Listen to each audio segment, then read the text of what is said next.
잠깐 같이 하나님 앞에 기도드리겠습니다.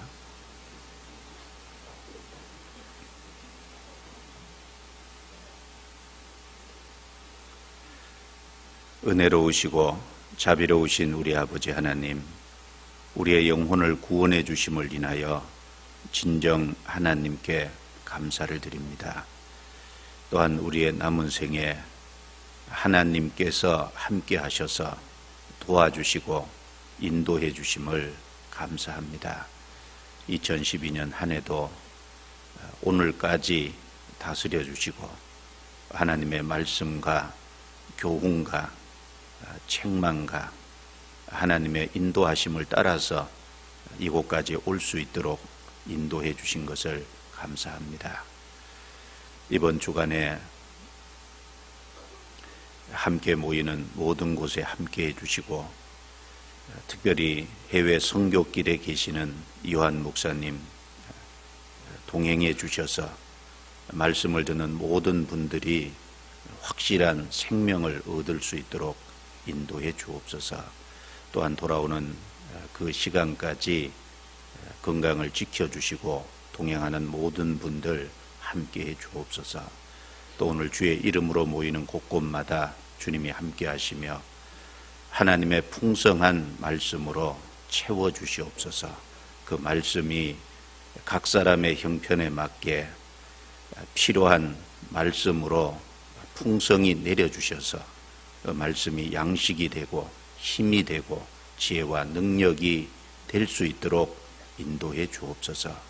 우리 중에 병약한 분들 건강을 회복해 주시고, 여러 가지 시련과 공고 가운데 계신 분들 일일이 함께 해주시며 도와주셔서 주님께서 붙잡아 주시고, 또 그 고난과 어려움 속에서 주님을 의지하며 의탁할 수 있도록 도와주옵소서.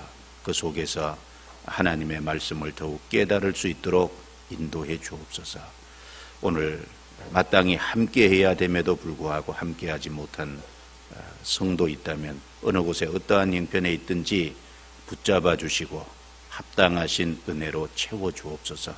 오늘 모든 시종을 주께 부탁을 드립니다. 저희를 구원해 주신 주 예수님 이름으로 기도 드려옵니다. 아멘.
예, 마가복음 9장을 찾겠습니다.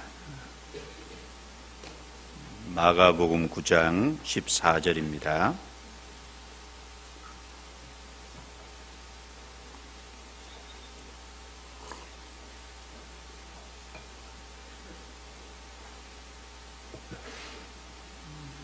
(29절까지) 조금 길지만 제가 읽겠습니다. 저희가 이에 제자들에게 와서 보니 큰 무리가 둘렀고 서기관들이 더불어 변론하더니 온 무리가 곧 예수를 보고 심히 놀라며 달려와 문안하거늘 예수께서 물으시되 너희가 무엇을 저희와 변론하느냐? 무리 중에 하나가 대답하되 선생님, 벙어리 귀신 들린 내 아들을 선생님께 데려왔나이다. 귀신이 어디서든지 저를 잡으면 거꾸러져 거품을 흘리며 이를 갈며 그리고 파리하여 가는지라. 내가 선생의 제자들에게 내어 쫓아 달라 하였으나 저희가 능히 하지 못하더이다. 대답하여 가라사대 믿음이 없는 세대여, 내가 얼마나 너희와 함께 있으며 얼마나 너희를 참으리요. 그를 내게로 데려오라 하심에 이에 데리고 오니 귀신이 예수를 보고 곧 그 아이로 심히 경련을 일으키게 하는지라. 저가 땅에 엎드러져 굴며 거품을 흘리더라. 예수께서 그 아비에게 물으시되 언제부터 이렇게 되었느냐 하시니 가로되 어릴 때부터니이다. 귀신이 저를 죽이려고 불과 물에 자주 던졌나이다. 그러나 무엇을 하실 수 있거든 우리를 불쌍히 여기사 도와주옵소서. 예수께서 이르시되 할 수 있거든이 무슨 말이냐? 믿는 자에게는 능치 못할 일이 없느니라 하시니 곧 그 아이의 아비가 소리를 질러 가로되 내가 믿나이다. 나의 믿음 없는 것을 도와주소서 하더라. 예수께서 무리에 달려 모이는 것을 보시고 그 더러운 귀신을 꾸짖어 가라사대 벙어리 되고 기먹은 귀신아, 내가 내게 명하노니 그 아이에게서 나오고 다시 들어가지 말라 하심에 귀신이 소리 지르며 아이로 심히 경련을 일으키게 하고 나가니 그 아이가 죽은 것 같이 되어 많은 사람이 말하기를 죽었다 하나 예수께서 그 손을 잡아 일으키시니 이에 일어서니라. 28절 29절 같이 읽습니다. 집에 들어가심에 제자들이 종용이 묻자오되 우리는 어찌하여 능히 그 귀신을 쫓아내지 못하였나이까? 이르시되 기도 외에 다른 것으로는 이런 유가 나갈 수 없느니라 하시니라. 잘 알고 계시는 것처럼 담임 목사님께서는 감 전도 집회를 위해서 출국해 계십니다. 내일 돌아오시는데 기억하시고 잘 마치고 돌아오실 수 있도록 기도해 주시기를 부탁드립니다. 오늘은 마가복음 9장 14절부터 29절 사이에 있는 이 말씀을 함께 생각해 보려고 합니다. 본문은 어떤 사람의 외아들이 나오는데 벙어리 되고 기먹은 그 귀신이 들렸습니다. 예수님의 제자들에게 고쳐달라고 데려왔지만 예수님의 제자들은 능히 고치지를 못했습니다. 그래서 예수님께 데려왔고 예수님은 그 외아들의 들린 귀신을 쫓아내 주시고 낫게 치료해 주셨습니다. 이 사건은 마태복음과 누가복음에도 기록이 되어 있습니다. 마태복음 17장 그리고 누가복음에는 누가복음 9장에 기록이 되어 있는데 마태복음에는 8구절, 누가복음에는 이 해당 사건의 기록이 6구절, 그런데 마가복음에는 14절부터 29절까지 무려 16구절로 이 사건이 기록이 되어 있어서 가장 복음서 중에 이 사건을 상세하게 다뤄놓은 것이 마가복음이기 때문에 이곳을 찾았습니다. 특히 여기는 믿음과 관계된 그 단어들이 많이 언급이 되고 있습니다. 19절 말씀에 보면 대답하여 가라사대 믿음이 없는 세대여, 또 22절에 보면 귀신이 저를 죽이려고 불과 물에 자주 던졌나이다. 그러나 무엇을 하실 수 있거든 우리를 불쌍히 여기사 도와주옵소서. 예수께서 이르시되 할 수 있거든이 무슨 말이냐, 믿는 자에게는 능치 못할 일이 없느니라 하시니, 믿는 자에게는 능치 못할 일이 없느니라. 그 예수님의 책망을 들은 그 아이의 외아들의 아버지가 내가 믿나이다, 나의 믿음 없는 것을 도와주소서. 또 나중에 제자들이 우리는 어찌하여 능히 귀신을 쫓아내지 못하였나이까. 예수님께서 이 마가복음에는 기도 외에 다른 것으로는 이런 유가 나갈 수 없느니라 라고 하셨지만, 마태복음에 보면 너희 믿음이 적은 영혼이라, 믿음에 대해서 믿음이 연약하기 때문에 실패했다는 것을 말씀합니다. 믿음이 없는 세대여 라고 믿음이 없는 세대를 향해서 탄식하는 말씀도 하시고, 믿는 자에게는 능치 못할 일이 없느니라. 그 아이의 부모, 그 외아들을 정말 고치기를 바라는 그 부모가 믿음이 없이 예수님께 할 수 있거든 도와달라고 했을 때 할 수 있거든이 무슨 말이냐, 믿는 자에게는 능치 못할 일이 없느니라. 그 부모의 믿음 없음도 책망하시고, 또 뒤에는 제자들이 귀신을 능히 쫓아내지 못한 연유가 너희 믿음이 적은 영혼이라 라고 하심으로써 그 제자들의 연약한 믿음도 예수님께서 책망하시는, 그래서 믿음이 없는 세대도 책망하시고, 그 아이가 고침받아야 되는 그 부모의 믿음 없음도 책망하시고, 제자들의 믿음도, 연약한 믿음도 책망하신 그런 특별히 믿음과 관련된 말씀을 예수님께서 여러 번 반복해서 하셨습니다. 그래서 오늘 이 말씀을 통해 하나님이 우리에게 주시고자 하는 하나님의 메시지, 하나님이 우리에게 말씀하자고 하시고자 하는 뜻이 무엇인지 우리가 좀 같이 이 시간 상고하고 살펴보도록 하겠습니다. 먼저 이 사건의 배경을 좀 이해를 하기 위해서 14절부터 17절을 제가 읽겠습니다.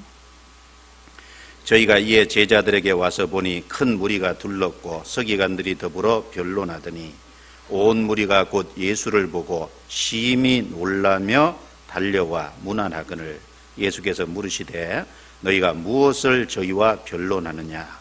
무리 중에 하나가 대답하되 선생님, 벙어리 귀신 들린 내 아들을 선생님께 데려왔나이다.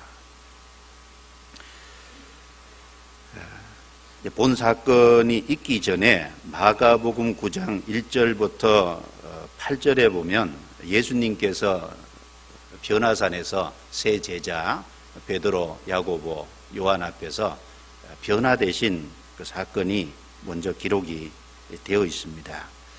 물론 그 변화산에서 변화되신 예수님의 모습은 재림하시는 주님의 모습, 재림의 예고편을 미리 보여주신 사건입니다.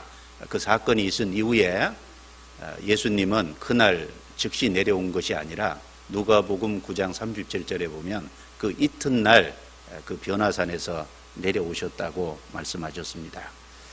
3명의 제자들만 같이 동행을 했기 때문에 9명의 제자들은 그 산에 올라가지 않았고, 올라갔다가 그 이튿날 내려와 보니까 그 9명의 제자들은 무리가 둘러싼 가운데 서기관들과 변론을 하고 있는 모습이 보였습니다.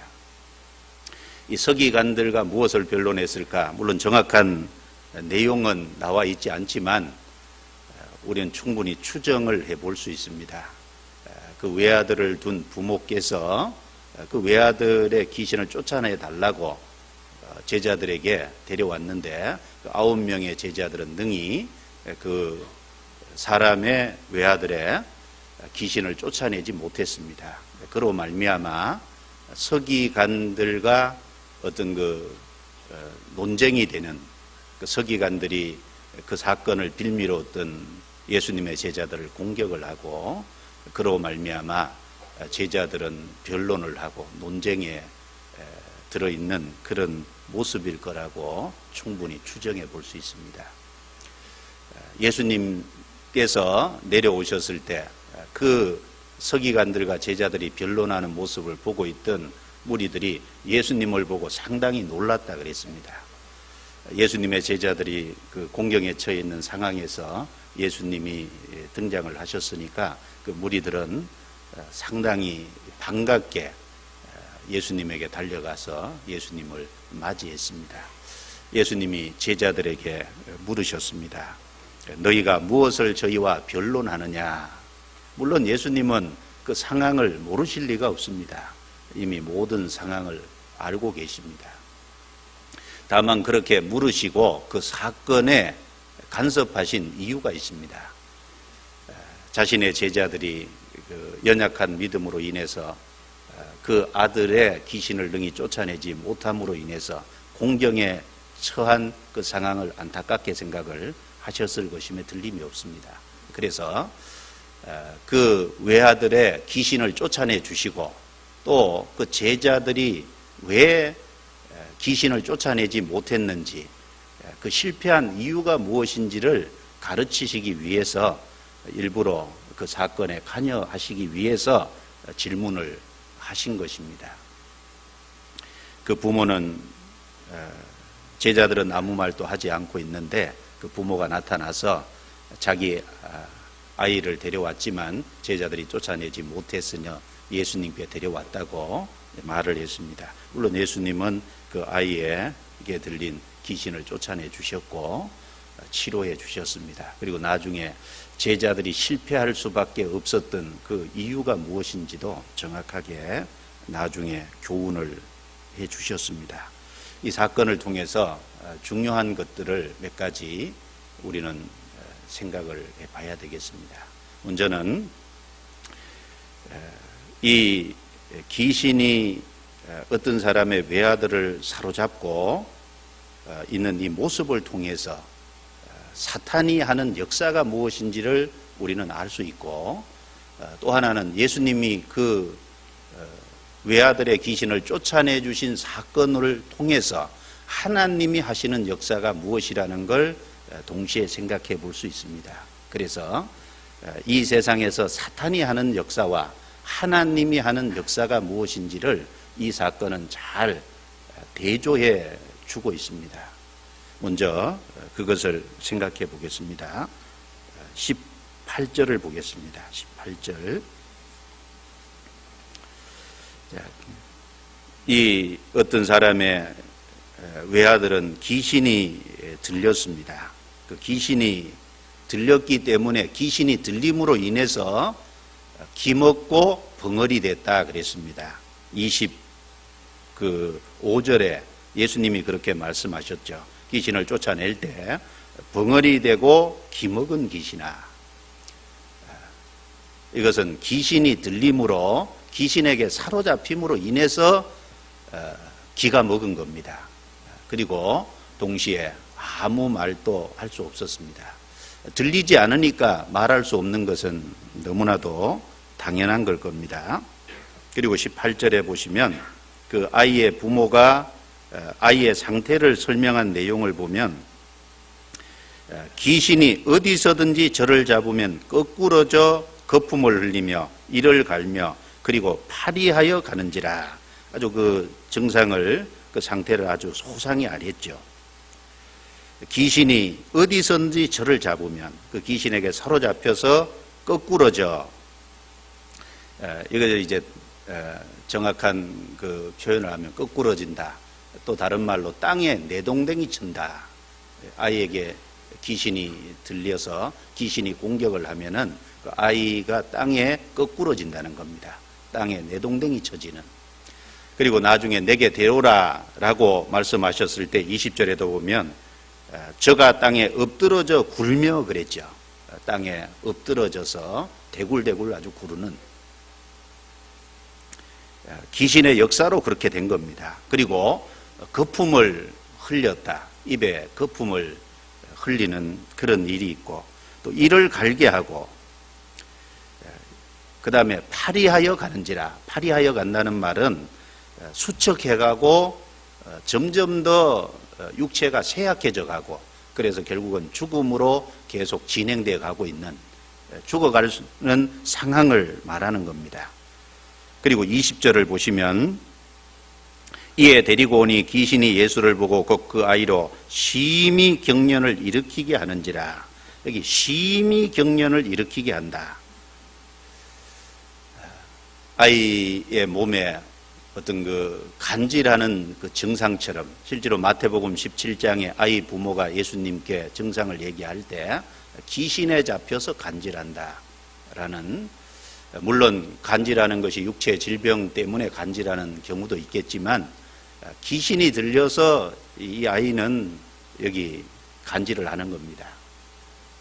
그래서 예수님께서 병자들을 치료했을 때 마태복음 4장에 보면 각색 병자를 치료했다 그랬는데 거기에 간질하는 자와 귀신 들려서 간질하는 자가 따로 나옵니다.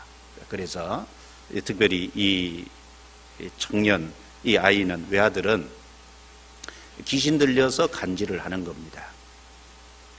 심히 경련을 일으키고, 또 나중에 예수님이 나가라라고 하니까 25절에 보시면 아이에게서 나오고 다시 들어가지 말라 하심에 26절에 귀신이 소리 지르며 아이로 심히 경련을 일으키게 하고 그 아이로 심히 소리를 지르게 했습니다. 그리고 물과 불에 아주 자주 집어 던지는, 그래서 22절에 그런 말씀이 나오죠. 귀신이 저를 죽이려고 불과 물에 자주 던졌나이다. 귀신은 이 아이를 죽이기 위해서 불과 물에 집어 던지고, 그리고 여기 자주라는 단어를 통해서 알 수 있는 게 아마 죽이려고 자주자주 공격을 했던 것 같습니다. 그래서 비교적 이 마가복음 9장에는 이 귀신에 사로잡혀서 하는 그 아이의 행동이 아주 여러 가지로 소상하게 자세히 묘사가 되어 있습니다. 이것은 무슨 모습일까요? 이것은 사탄의 역사에 사로잡혀 있는, 사단의 건세 아래에 있는 인간의 모습을 아주 잘 나타내 준 묘사라고 여겨집니다. 사단의 역사를 통해서 그 사탄은 어떤 일을 주로 합니까? 여기 귀신이 들림으로 말미암아 듣지 못하고 말하지 못했다라는 말처럼 사단은 먼저 하나님의 말씀을 듣지 못하게 하고 말하지 못하게 합니다. 하나님의 말씀을 듣지 못하게 방해하죠. 하나님의 말씀을 듣지 못하도록 막는 역사를 합니다. 그리고 듣지 못함으로 인해서 하나님의 말씀을 깨닫지 못하니까 당연히 입으로는 하나님의 말씀을 할 수가 없습니다. 이사야 29장 11절 12절 말씀에 보면 그러므로 모든 묵시가 너희에게는 마치 봉한 책의 말이라. 이것을 유식한 자에게 주며 이르기를 그대에게 청하노니 이를 읽으라 하면 봉하였으니 우리는 못하겠노라. 무식한 자에게 주며 이르기를 그대에게 청하노니 이를 읽으라 하면은 우리는 무식하다 대답한다 그랬습니다. 그렇죠. 유식한 자는 봉했으니 읽지 못하겠다고, 무식한 자는 무식해서 모르겠다고. 그렇습니다. 하나님의 말씀을 깨닫지 못한, 구원받지 못한 사람들의 상태입니다. 성경에 대해서 도무지 봉한 책처럼 그 성경에 무엇을 말씀하려고 하는지 그 깨닫지 못한 모습들, 그 깨닫지 못하도록 방해하고 막고 있는 것이 그 하나의 사단의 역사입니다. 디모데후서 3장에 보면 항상 배우나 마침내 진리의 지식에 이를 수 없느니라. 항상 배우는 어떤 사람은 계속해서 말씀도 듣고 전도 집회도 듣고 그런데 못 깨달아요. 그 못 깨닫는 그 이유 중에 하나가 마귀가 막고 있는 걸 겁니다.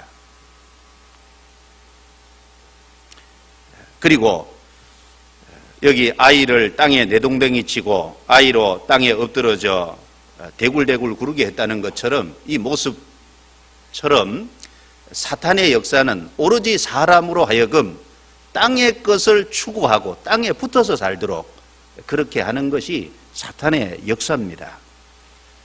빌립보서 3장 19절 말씀에 저희의 마치면 멸망이요 저희의 신은 배요 그 영광은 저희의 부끄러움에 있고 땅의 일을 생각하는 자라라고 책망하셨습니다. 저희의 신은 배요, 바다에 떠다니는 배도 아니고 먹는 배도 아니고 몸에 있는 배 말입니다. 저희의 신은 배요. 사람은 오로지 자기 어떤 그 몸에 그 욕구를 채워주기 위한 그래서 목적으로 살아갑니다. 저희의 신은 그 사람이 섬기는 것은 자기의 배다 그랬습니다. 그리고 땅의 일을 생각하는 자라. 그렇죠. 오로지 땅의 것만 생각합니다.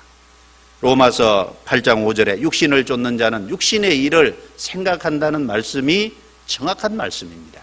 육신을 쫓아서 살고 그래서 생각하는 것이 온통 육신적인 것밖에 생각하지 못하는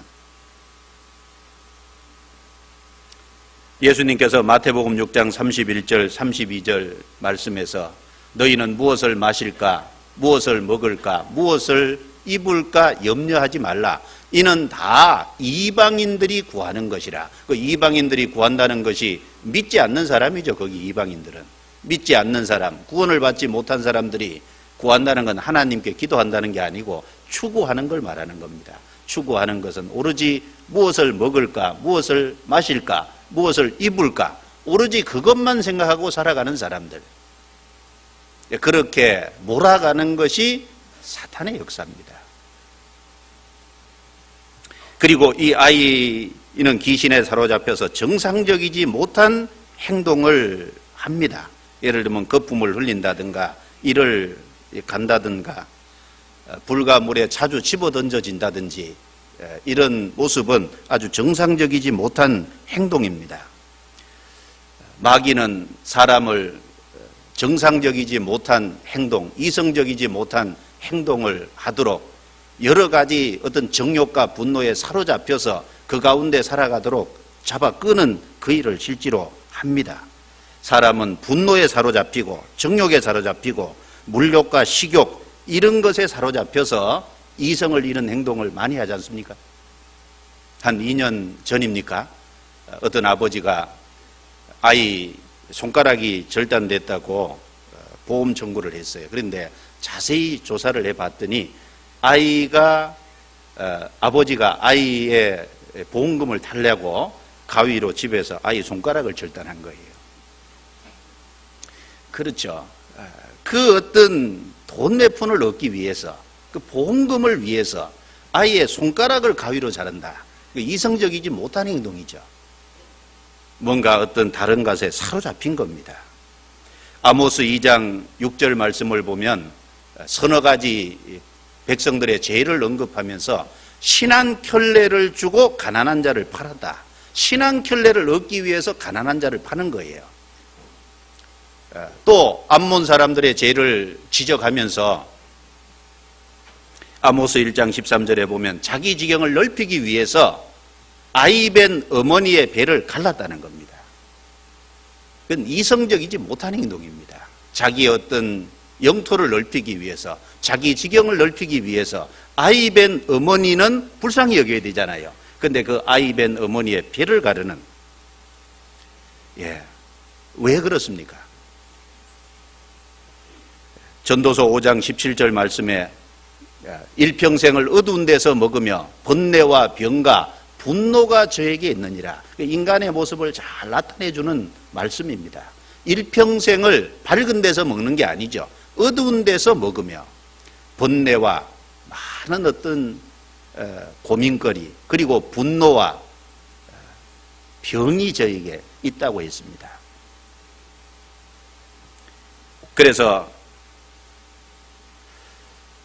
하나님의 형상대로 지음받은 고귀한 영혼이 어떤 보이지 않는 힘에 사로잡혀서 자기를 해하는 쪽으로 점점 나아가는 이런 모습이 우리 주변의 많은 모습 가운데 보이고 있지 않습니까? 이것이 이 세상의 모습입니다.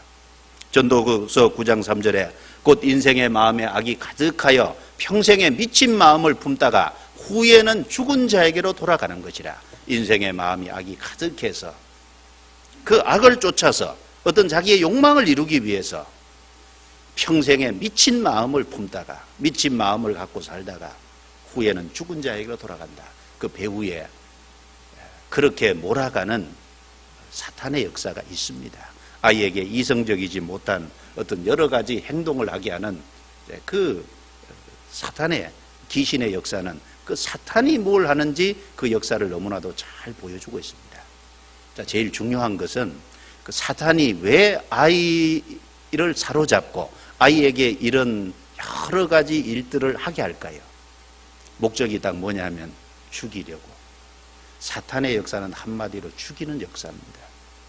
여기 목적이 잘 나와 있죠. 22절입니다. 22절. 같이 읽겠습니다. 귀신이 저를 죽이려고 불과 물에 자주 던졌나이다. 됐습니다. 귀신이 저를 죽이려고 불과 물에 자주 던졌나이다. 이 귀신이 아이를 사로잡고 이렇게 여러 가지 행동을 하게 하는 이유는 결국 귀신의 목적은 다 하나입니다. 저를 뭐 하려고요? 죽이려고.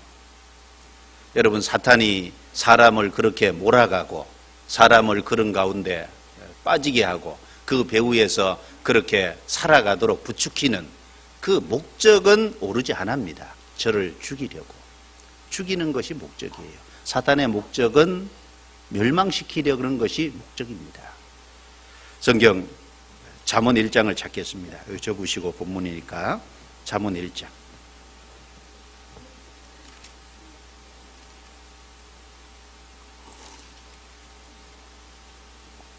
13절부터 19절까지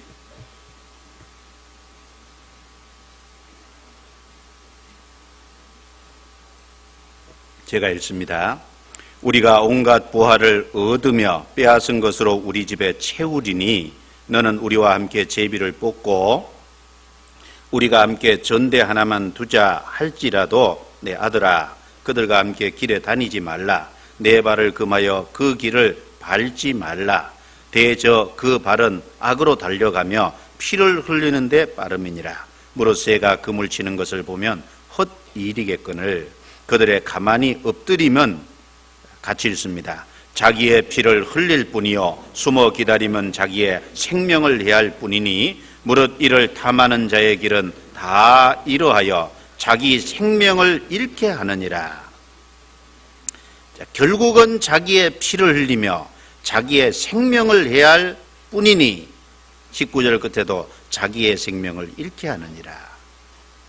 결국은 자기의 생명을 해하고 자기 생명을 잃는 쪽으로 마귀는 결국은 끌고 갑니다. 잠언 9장도 보겠습니다. 잠언 9장 13절부터 18절입니다. 이 말씀은 같이 읽겠습니다.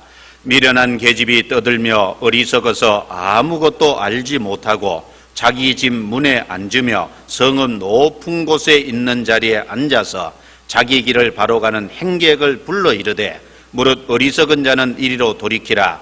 또 지혜 없는 자에게 이르기를 도적질한 물이 달고 몰래 먹는 떡이 맛이 있다 하는도다. 오직 그 어리석은 자는 죽은 자가 그의 곳에 있는 것과 그의 객들이 음부 깊은 곳에 있는 것을 알지 못하느니라. 이 잠언 9장은 하나님의 역사와 사단의 역사가 잘 대비되어 있습니다. 1절부터 6절은 하나님의 역사죠. 지혜가 그 집을 짓고 그럴 때 여기 말씀하시는 지혜는 잠언 8장에 지혜 대신 예수님을 가르칩니다. 예수님께서 사람을 구원하시기 위해서 모든 것을 갖추고 그리고 종을 보낸다는 말씀처럼 그 자기의 사역자들을 보내서 그 준비된 잔치에 초청을 하는, 그래서 그 준비된 잔치에 초청을 받고 거기에 참여하면 생명을 얻고 명철의 길로 갈 수 있다고 말씀을 하신 겁니다. 그런데 마귀도 역사하죠. 마귀는 어떻게 합니까? 마귀도 자기의 사역자들이 있죠. 자기의 일꾼들이 있습니다.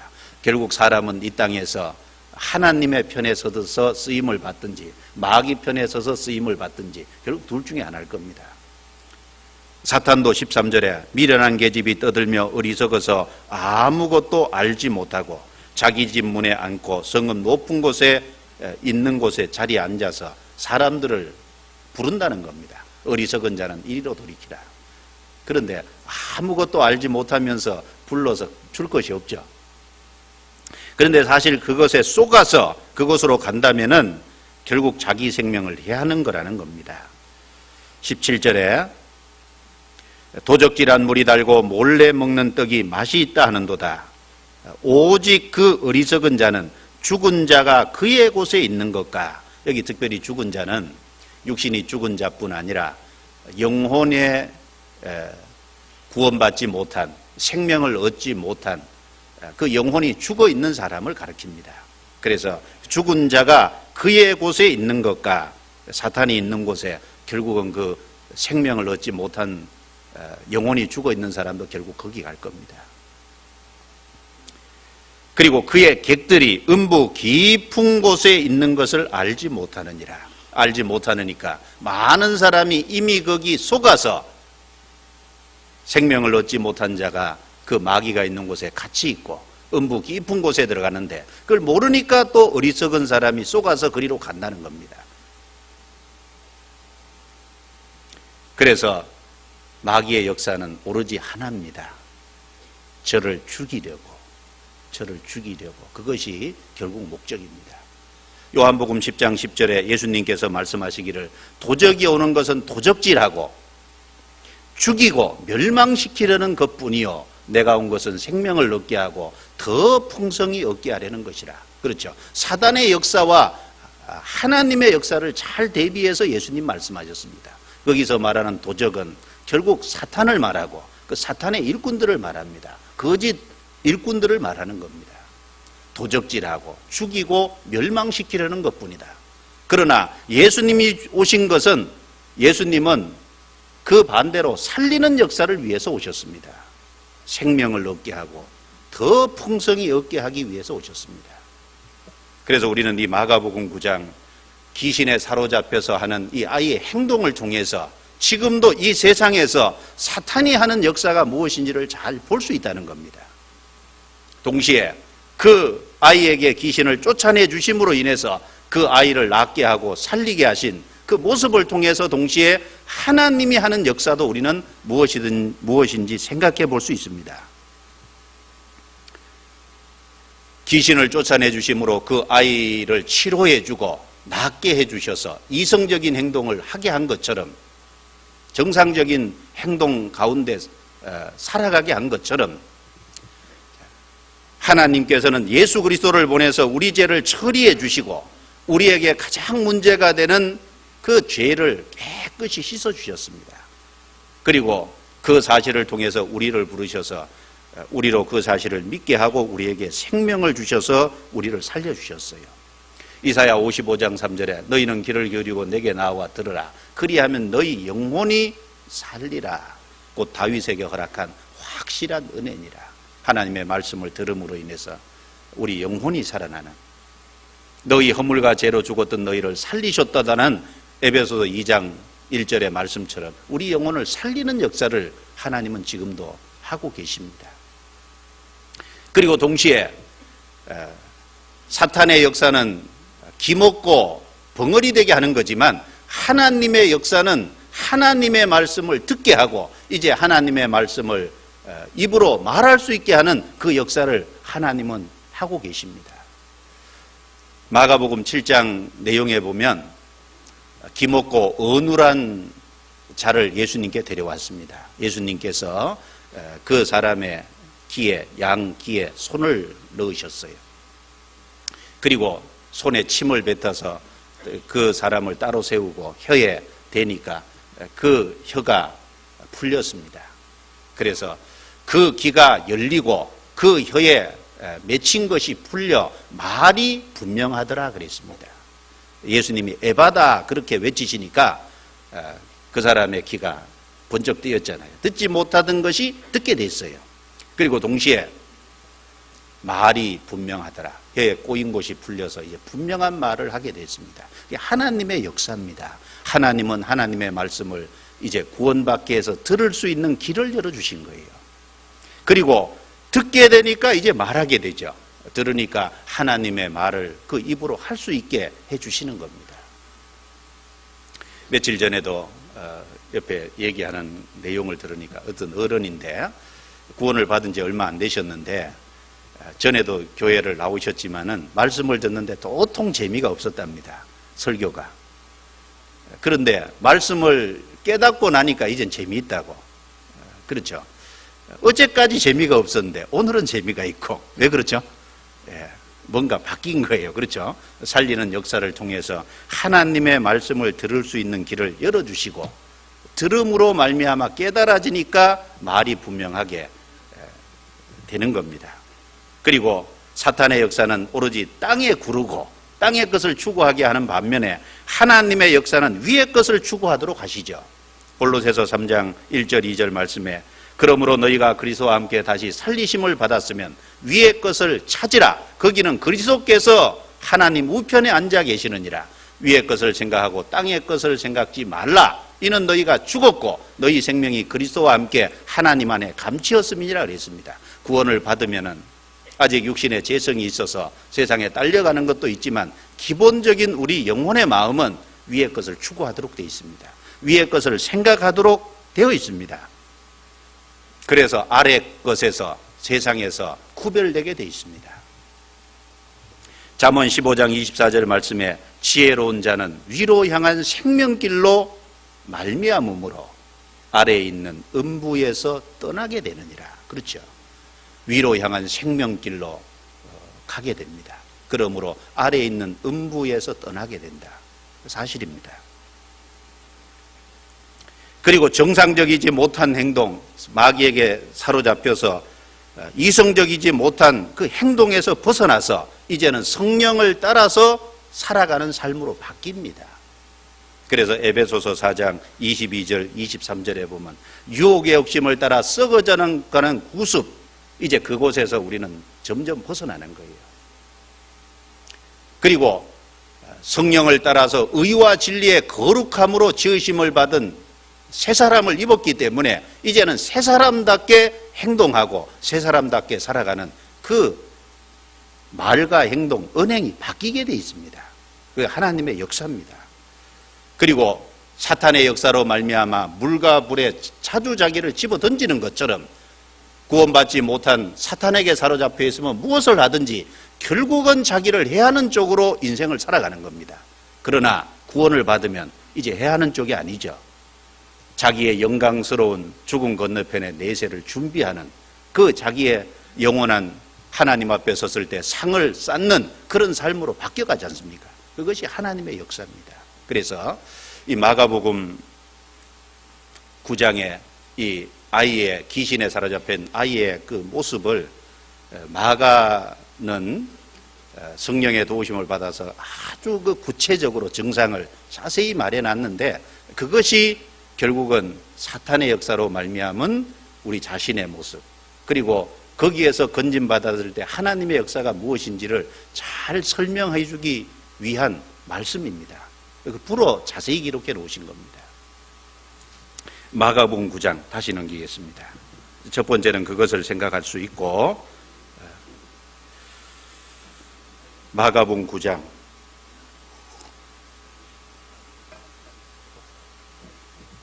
21절입니다. 21절.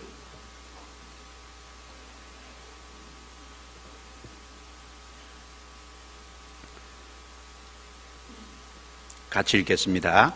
예수께서 그 아비에게 물으시되 언제부터 이렇게 되었느냐 하시니 가로되 어릴 때부터니이다.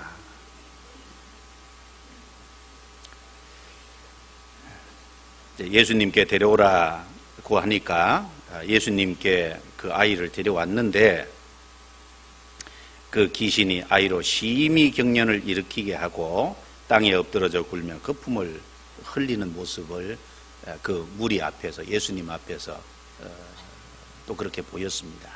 예수님이 그 부모에게 물었습니다. 언제부터 이렇게 되었느냐? 물론 예수님이 모르실 리가 없죠. 예수님은 다 알고 계십니다. 언제부터 이렇게 되었느냐?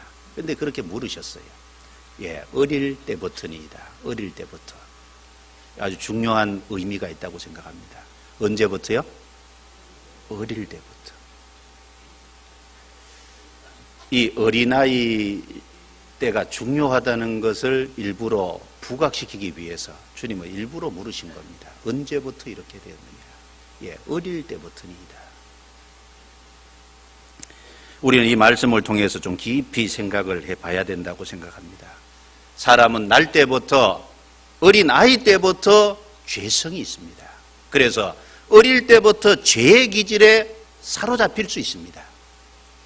그리고 동시에 여기 귀신이 어릴 때부터 이 아이를 사로잡았습니다. 어릴 때부터니까 지금 이 부모가 아이를 예수님께 데려왔을 때는 꽤 장성한 아마 청년이 돼 있을 수도 있을 겁니다. 꽤 아마 성장한 다음이었을 거예요. 어릴 때부터 꾸준히 귀신이 그를 사로잡고 귀신이 그렇게 하도록 했다는 겁니다.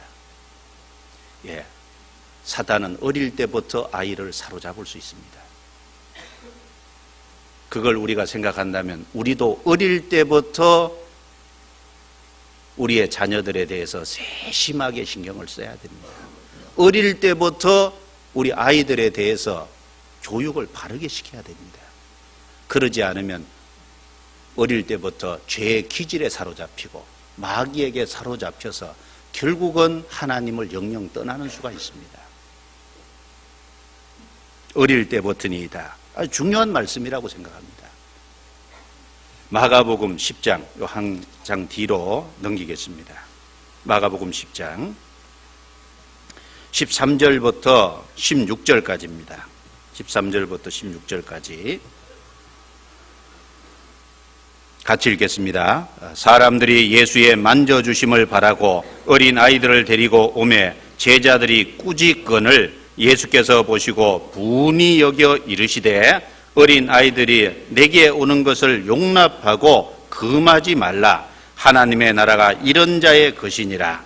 내가 진실로 너희에게 이르노니 누구든지 하나님의 나라를 어린 아이와 같이 받들지 아니하면 자는 결단코 들어가지 못하리라 하시고 그 어린 아이들을 안고 저희 위에 안수하시고 축복하시니라. 이 말씀도 마가복음 9장과 연결해서 관련해서 아주 중요한 말씀입니다. 예수님께서 한 번은 사람들하고 무리하고 같이 있을 때 사람들이 예수의 만져주심을 바라고 어린 아이들을 데리고 왔습니다. 그런데 제자들이 그 어린 아이들을 데리고 오는 모습을 보면서 꾸짖었어요. 저리가 그랬겠죠.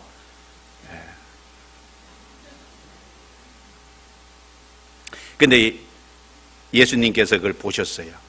예수님께서 분이 여겨 이르시되, 물론 거룩한 분노입니다. 예수님 웬만하시면 분을 잘 안 내십니다. 예루살렘 성전에 올라가셨을 때 그 하나님을 섬겨야 할 거룩한 기도의 장소가 온갖 그 장사하는 것으로 바뀌어 있는 것을 보시고 노건으로 채찍을 만들어서 막 휘두르시는, 그것도 분을 내신 거죠. 거룩한 분노입니다. 그런데 여기 또 분이 여겨 이르시되, 여기 또 분이 여겨 이르시되 분노하셨다고 되어 있습니다. 어린아이들의 내게 오는 것을 용납하고 금하지 말라. 하나님의 나라가 이런 자의 것이니라 라고 하시면서 그 아이들을 만져주시고 안고 그 아이들에게 안수하시고 축복해 주셨다고 말씀했습니다. 예, 사람은 어린아이 때부터 예수님께 가까이 나아가야 됩니다. 어린아이 때부터 예수님께 가까이 나아가지 않으면 예수님이 아닌 마귀에게 사로잡힐 수 있습니다. 예수님은 그걸 잘 아신 겁니다. 예수님은 어릴 때부터 사람은 죄의 기질에 사로잡히고 어릴 때부터 마귀에게 사로잡힐 수 있는 것이 사람입니다. 그러므로 어린 아이 때부터 예수님께 나와야 되는데 제자들이 그 어린 아이들이 예수님께 나온 것을 금할 때 그걸 보고 얼마나 분이 여기셨겠어요. 우리도 어린 아이 때부터 그 아이들이 예수님께 나아가도록 하나님께 가까이 나아가도록 훈련을 시켜야 됩니다. 하나님께 가까이 나오는 그 아이들을 하나님은 귀중히 보십니다. 그리고 안아주셨다 그랬죠? 지금도 마찬가지일 겁니다. 그리고 그 아이들을 향해서 축복해 주셨다고 했습니다. 지금도 마찬가지입니다. 그 예수님의 모습처럼 교회에서도 마찬가지로 그렇게 해야 될 겁니다. 어린 아이들하고 외면하면 안 될 겁니다. 어른들의 영혼보다 소중하지 않은 게 아닙니다. 2세 교육이 얼마나 중요합니까? 그 어린 아이들을 소중하게 다뤄야 될 겁니다. 그렇지 않으면 어린 아이 때부터 죄의 기질에 사로잡히고 어린 아이 때부터 마귀에게 휘둘릴 수 있습니다. 잠언 22장 6절에 마땅히 행할 길을 아이에게 가르치라. 그리하면 늙어도 그것을 떠나지 아니하리라. 마땅히 행할 길을 아이에게 가르치라고 했습니다. 그 아이, 잠언 22장 6절에 말씀한 그 아이는 원어에 보면요, 젖먹이라고 나와 있습니다. 마땅히 행할 길을 언제부터요? 젖먹이 때부터 가르치라. 그리하면 늙어도 그것을 떠나지 아니하리라. 부모의 역할이 너무나도 중요합니다. 디모데는 주님의 사역자로 귀하게 쓰임을 받았습니다. 그 디모데가 주님의 사역자로 귀함을 쓰임을 받는 그 배후에 그 디모데의 어머니가 있었잖아요. 디모데후서 1장 5절 말씀에 보면 이는 내 속에 거짓이 없는 믿음을 생각하기라. 이는 먼저 내 외조모 로이스와 내 어머니 유니게 속에 있더니 내 속에도 있는 줄을 확신하노라. 그렇죠. 디모데 속에 있는 그 거짓이 없는 진실된 믿음, 그것은 외조모와 그리고 어머니에게서부터 물려받은 신앙교육에서부터 온 거라는 겁니다. 그 어머니는, 그 할머니는 자기 디모데의 어머니에게 신앙교육을 잘 시켰고 디모데의 어머니는 디모데에게 또한 신앙교육을 잘 시킨 겁니다. 그래서 물론 그가 확실히 처음에는 깨닫지 못했을지라도 나중에 바울을 만남으로 인해서 확실한 믿음을 갖게 됐고 바울과 함께 동역하는, 그리고 바울이 떠난 이후에도 오랫동안 복음을 전하는 그 일에 귀중하게 쓰임을 받은 겁니다. 어릴 때부터 하나님을 가까이 하고 경외하게 만드는 그 부모의 신앙교육의 배후에 있었습니다. 모세가 위대하게 쓰임을 받을 수 있는 가장 첫 단추는 그 어머니 요게벳으로부터 시작을 한 겁니다. 물론 짧은 기간이지만 모세는 어머니 요게벳으로부터 신앙교육을 받았습니다. 아마 어머니는 모세에게 너는 이스라엘 사람이라고, 이스라엘 사람이라는 걸 잊지 말라고, 그리고 하나님의 약속이 있는 민족이라고 막 계속 일러줬을 겁니다. 그 첫 단추가 결국은 그 어머니에게서부터 그랬습니다. 다윗도 어려서부터 신앙적인 부모로부터 배우고 교육을 받은 겁니다. 다윗의 아버지 이새는 신앙인이었습니다. 물론 그 어머니도 그렇습니다. 그래서 시편 71편 17절에 보면 하나님이여 나를 어려서부터 교훈하셨으므로 내가 지금까지 주의 증거를 전하나이다 라고 말씀했습니다. 어려서부터 하나님이 나를 교훈하셨다. 다윗이 어려서부터 누구에게 하나님의 교훈을 받았을까요? 두말할 것 없이 부모일 겁니다. 그 부모인 이새에게서 신앙교육을 받은 겁니다. 그래서 사무엘하 23장에 그 다윗이 시편을 쭉 쓰면서 이새 아들이라고 아주 자랑스럽게 생각했습니다. 왜? 그 이새가 신앙인이기 때문에 그 부모를 자랑스럽게 다윗은 이새 아들이라고 얘기를 하고 있는 겁니다. 요한 웨슬레, 우리가 잘 아는 것처럼 감리교의 창시자입니다. 그 요한 웨슬레 어머니 수잔나 여사입니다. 그 수잔나 여사는 그 스라에 자식을 16명인가 뒀대요. 많이 뒀었죠. 그런데 그 중에 요한 웨슬레가요, 10몇째인가 그래요. 그리고 그 동생도 찰스 웨슬레도 있잖아요. 그런데 그 수잔나 여사가 그 16명의 자녀를 기른 그 자녀 교육을 시킨 걸 보면 참 지혜롭게 교육을 잘 시킨 겁니다. 16명 같으면 요즘에 한 명도 감당 못 하는데, 한 명도 막 감당 못해서 교회 모임 나오는데 쩔쩔매고, 그렇죠?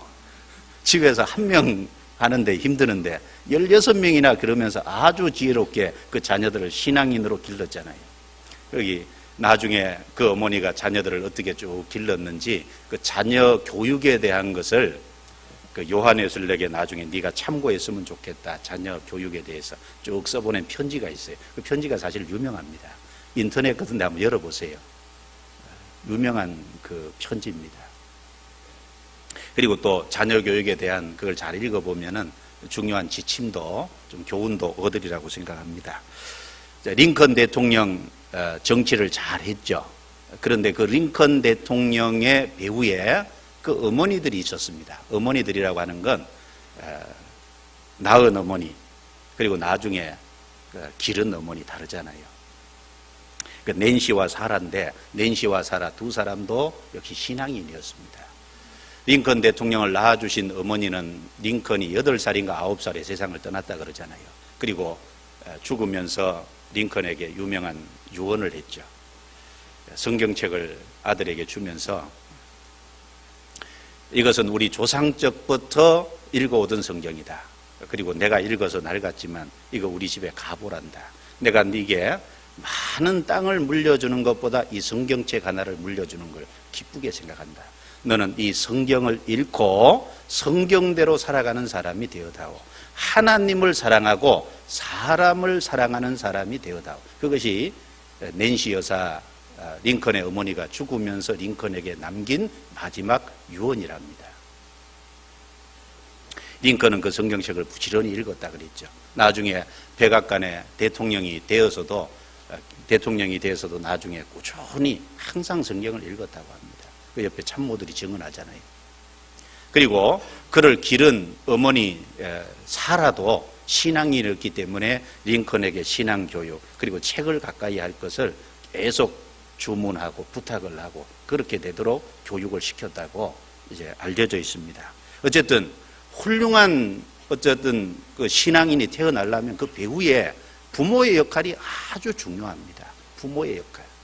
마땅히 행할 것을 아이에게 가르쳐. 그리하면 늙어도 그것을 떠나지 아니하라. 우리 깊이 생각해 봐야 됩니다. 언제부터 이렇게 됐느냐? 어릴 때부터니이다. 그 말씀도 기억해야 될 거예요. 어릴 때부터니이다. 그러면 어린아이 때부터 무엇을 심어줘야 될까요? 우리는 어린아이 아주 어렸을 때부터 좀 심어줘야 될 것이 있죠. 첫 번째는 하나님을 높이는 것, 하나님을 경외하는, 하나님을 높이는, 그리고 하나님의 말씀을 가까이 하는 걸 어릴 적부터 좀 심어줘야 되잖아요. 다른 것보다도 하나님을 경외하는 생활, 그게 습관이 되도록. 그리고 동시에 어릴 적부터 우리가 꼭 가르쳐야 될 것이 있습니다. 순종하는 것. 하나님과 하나님의 말씀, 그리고 부모에게 순종하는 것. 부모에게 순종하는 것은 하나님께 순종하는 첫걸음이 됩니다. 부모에게 순종의 교육을 받지 못하면 하나님께 순종하는 것 그 아이는 배우지 못할 겁니다. 부모에게 순종하는 것을 배우지 못한 자녀들이 하나님께 어떻게 순종할 수 있을까요? 부모에게 순종하는 그 모습을, 생활을 배울 때 하나님께도 순종하는 것이 뭐라는 걸 알아갈 겁니다. 순종하는 것을 가르쳐야 돼요. 어릴 적부터. 아이들을 귀중히 여겨야 되고 아이들이 하나님 앞에 나오도록 도와야 되지만, 그렇다고 아이들이 멋대로 하는 걸 놔두라는 말은 아니죠. 그거하고 구분을 분명히 해야 될 겁니다. 그리고 아이 때부터 좋은 습관을 가지도록 아이를 교육해야 될 겁니다. 좋은 습관. 그래서 어떤 연구를 한 연구를 보면요, 이런 내용이 있습니다. 사람은 95%가 습관에 따라서 행동을 한답니다. 자기의 습관을 따라서 결국 95%가 행동을 한대요. 행동하는 그 모습을 쭉 살펴보면. 어릴 적부터 좋은 습관을 길러준다는 건 아주 좋을 것 같습니다. 그래서 부지런한 것, 그리고 동시에 자기가 뭘 맡았으면 그 책임을 어릴 적부터 다 하는 습관들, 그 좋은 습관을 길러줘야 되잖아요. 마가복음 9장 다시 보겠습니다. 마가복음 9장. 그래서 예수님이 우리에게 그 중요한 것을 가르쳐 주기 위해서 언제부터 이렇게 되었느냐, 그것을 말씀하셨다는 걸 우리는 배울 수 있습니다. 17절 18절을 제가 읽겠습니다. 무리 중에 하나가 대답하되 선생님, 벙어리 귀신 들린 내 아들을 선생님께 데려왔나이다. 귀신이 어디서든지 저를 잡으면 거꾸러져 거품을 흘리며 이를 갈며 그리고 파리하여 가는지라. 내가 선생의 제자들에게 내어 쫓아 달라 하였으나 저희가 능히 하지 못하더이다. 여기 또 하나 우리 중요하게 생각해 볼 것이 있죠. 아이의 부모는 예수님의 제자들에게 그 자기의 외아들을 데려왔는데, 그 독자 외아들이라는 말씀은 마가복음에는 없는데 누가복음에는 외아들이라고 돼 있어요. 독자라고 돼 있습니다. 데려왔는데 그 제자들이 고치지 못했어요. 내어 쫓아달라 하였으나 저희가 능히 하지 못하더이다. 그래서 17절에 선생님께 데려왔나이다. 아이의 부모는 예수님의 제자들이 고치지 못하자 예수님께 포기하지 않고 직접 데려왔습니다. 이것은 아주 지혜로운 모습이라고 할 수 있습니다. 예수님이 세우신 일꾼이 고치지 못할 때 일꾼을 세우신 예수님께 직접 데리고 나오는 현명한 처사죠.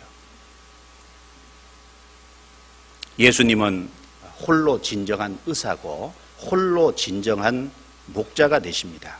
사람은 단지 통로에 불과하다는 것을 우리는 여기서 배울 수 있습니다. 물론 하나님이 세우신 일꾼이 중요하죠. 그 일꾼을 존중히 여기라는 말이 있습니다. 그러나 일꾼의 배후에 계신 하나님을 더 깊이 생각을 해봐야 될 겁니다. 고린도전서 3장 6절 7절 말씀에 나는 심었고 아볼로는 물을 주었으되 오직 하나님은 자라나게 하시나니 그러므로 심는 이와 물 주는 이는 일반이 돼 오직 자라나게 하시는 이는 하나님뿐이니라. 그렇죠.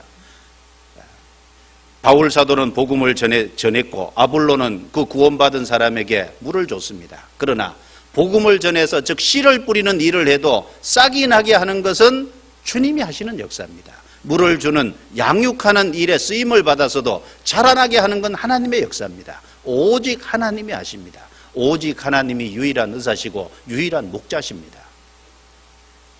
다만 그 씨를 뿌리는 일, 물 주는 일에 쓰임을 받는 사람은 일반이고 자기의 행한 대로 다만 상을 받을 뿐이니라 그랬습니다. 그런데 어떤 사람들은 통로가 되는 일꾼들에게는 나아가는데 하나님에게는 진정으로 나아가지 않는 사람들이 있는 것 같습니다. 그것도 잘못된 겁니다. 개인적으로 어떤 어려움, 개인적으로 어떤 것을 결정하기 어려울 때 교회에서 세운 하나님이 세우신 일꾼들에게 찾아가는 것은 좋은 거죠. 의견을 구하고 또 서로 교제하는 속에 하나님의 뜻이 무엇인가 생각해 보는 건 좋을 것입니다. 그러나 먼저는 하나님께 나아가야 됩니다. 먼저 일꾼들에게 나오기 전에 하나님께 간절히 기도하셔야 될 겁니다. 하나님이 그 일꾼들을 통해서 일꾼들의 입을 통해서 일꾼들의 통해서 하나님의 말씀을 통해 그 뜻을 나타내 주시기를 간절히 구하고 와야 될 거예요. 아마 그런 마음 없이 나온다면 그것도 합당하지 않을 겁니다. 유일한 의사, 유일한 목자는 우리가 하나님이시라는 걸 명심해야 될 겁니다. 베드로가 고넬료 집에 초청을 받았을 때 베드로가 자기 집에 들어온 것을 보면서 고넬료는 사도행전 10장 33절에 이렇게 말했습니다. 이제 우리는 주께서 당신에게 명하신 모든 것을 듣고자 하여 다 하나님 앞에 있나이다. 이 고넬료의 시각이 정확하게 바른 것입니다. 주께서 당신에게 명하신 모든 것을 듣고자 하여 우리가 다 베드로 당신 앞에 있나이다가 아니라 하나님 앞에 있나이다. 그렇죠. 하나님은 베드로에게 말씀을 주셨고 그 베드로가 전하는 건 주께서 주신 말씀입니다. 그리고 당장 눈앞에는 베드로와 그리고 말씀 듣는 사람밖에 안 보이지만 그러나 그 배후에 누가 있어요? 우리가 다 하나님 앞에 있나이다. 그렇습니다. 하나님이 그 가운데 함께 계십니다. 그 고넬료는 당장 구원을 받았습니다. 그 가족들이 구원을 받아요. 왜? 바른 시각을 갖고 있잖아요. 그래서 일꾼들은 실수할 수도 있습니다. 일꾼들이 혹 실수할 수 있고 연약할 수도 있습니다. 그러나 우리 주님은 실수하는 법이 없으시죠. 주님은 홀로 의사시고 홀로 뛰어난 목자십니다. 우리는 더 간절히 그 배후에 계신 하나님께로 더 나아가야 되는 것이 마땅할 겁니다. 그리고 19절을 보겠습니다. 19절.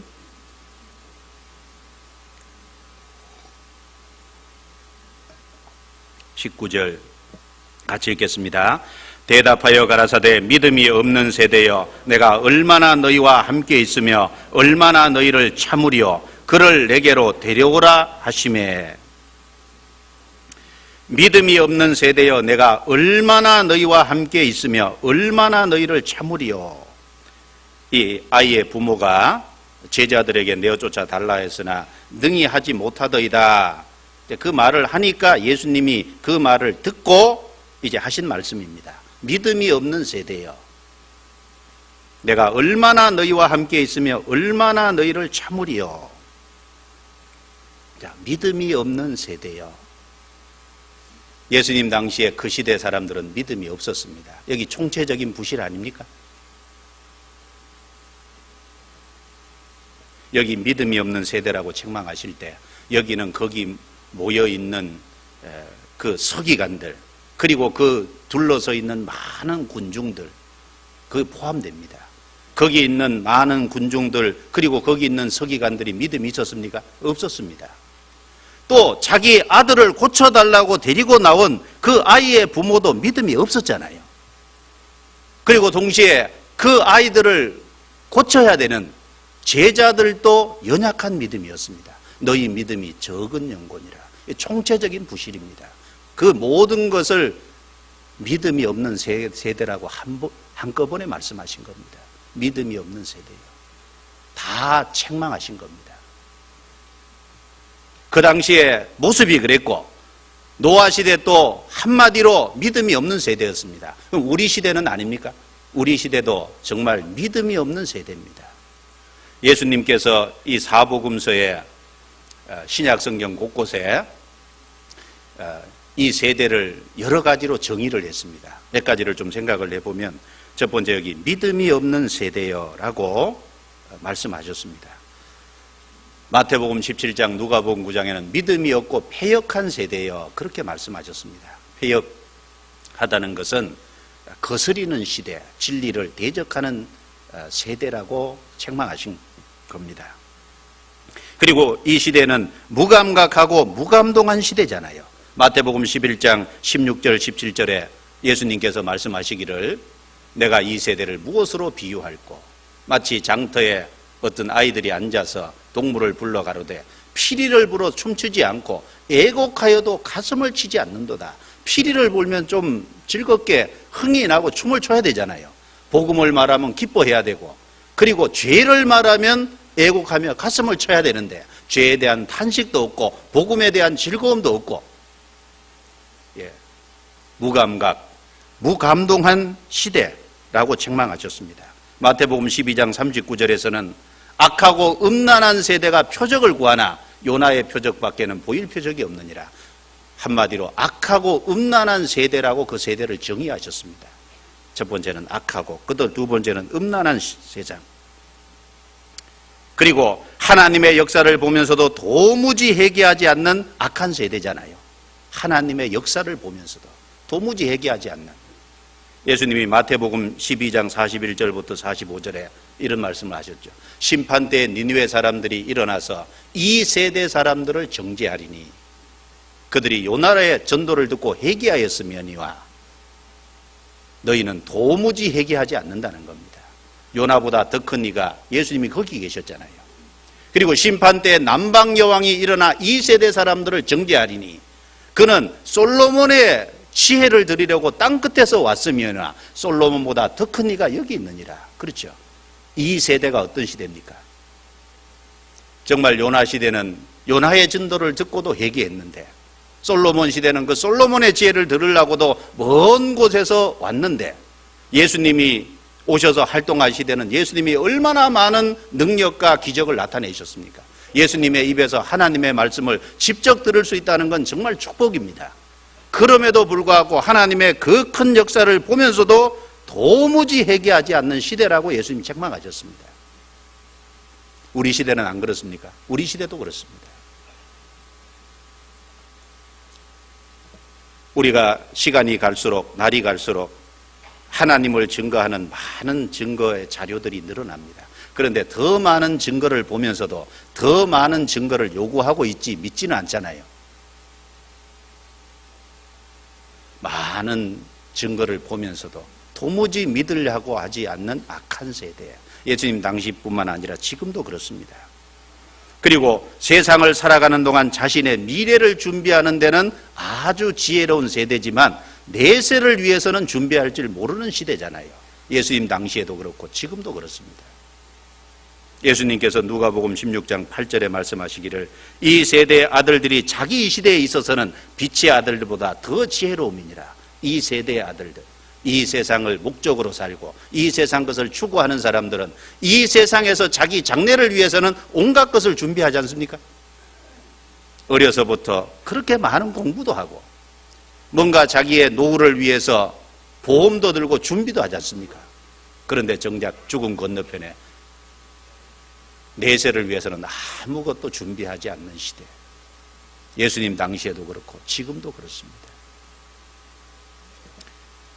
여러분, 사람은 7, 80평생 삽니다. 그런데 이 7, 80평생 같은 것이 두 개 합쳐진 것이 있다면 관심을 가져야 되잖아요. 그런데 7, 80평생 같은 것이 15개 합쳐진 것이 있다면 더 관심을 가져야 되겠죠.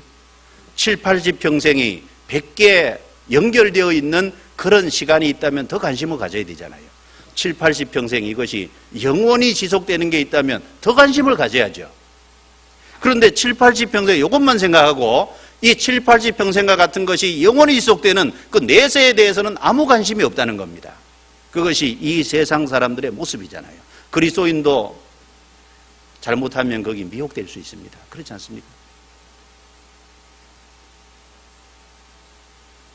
그리고 디모데후서 3장 1절부터 5절에 보면 말세에 기롱하는 때가 온다고 말씀하시면서 사람들은 자기를 사랑하고 돈을 사랑하고 쾌락 사랑하기를 하나님 사랑보다 더하고, 이 시대가 어떤 세입니까? 돈을 사랑하고 쾌락을 사랑하고 그런 시대잖아요. 예수님 당시뿐만 아니라, 그리고 순간적인 결과를 기대하는, 어떤 당장의 어떤 때도 볼 것만 생각하는 순간적인 어떤 결과를 기대가지고 오랫동안 참고 기다리면서 뭔가 얻으려고 하는 그런 시대가 못 됩니다. 인내하지 못하는 시대. 베드로후서 3장에 보면 말세에 기롱하는 때가 이르니 그 기롱하는 때가 와서 사람들이 이 세상 심판과 주님의 재림을 비웃는다 그랬어요. 주님의 심판과 재림을 기롱하는 세대. 우리 시대가 다 그렇습니다. 예수님께서 믿음이 없고 패역한 세대라는 말씀뿐 아니라 이 성경 곳곳에 이 세대가 어떤 세대인지 자세히 정의하셨습니다. 이 세상 사람들은 그렇습니다. 그러나 그리스도인들은 그렇게 해서 안 되겠죠. 특별히 예수님은 여기서 믿음이 없는 세대라고 책망을 하셨습니다. 믿음이 없는 세대. 내가 얼마나 너희와 함께 있으며 얼마나 너희를 참으리요. 여기 얼마나, 이 말은 언제까지 너희와 함께 있으며 언제까지 너희를 참으리요, 그 말입니다. 이 말씀이 무슨 뜻이겠습니까?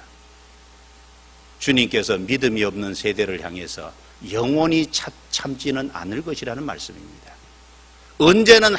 언젠가는 함께하지 않으실 때가 있고 언젠가는 참지 않으실 때가 있는 하나님의 인내가 다 끝날 때가 있다는 말씀을 하신 말씀이지 않습니까?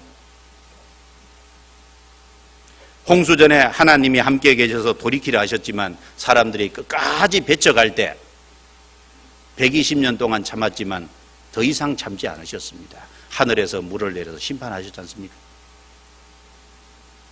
여기 접고 창세기 6장을 찾겠습니다. 창세기 6장. 창세기 6장입니다.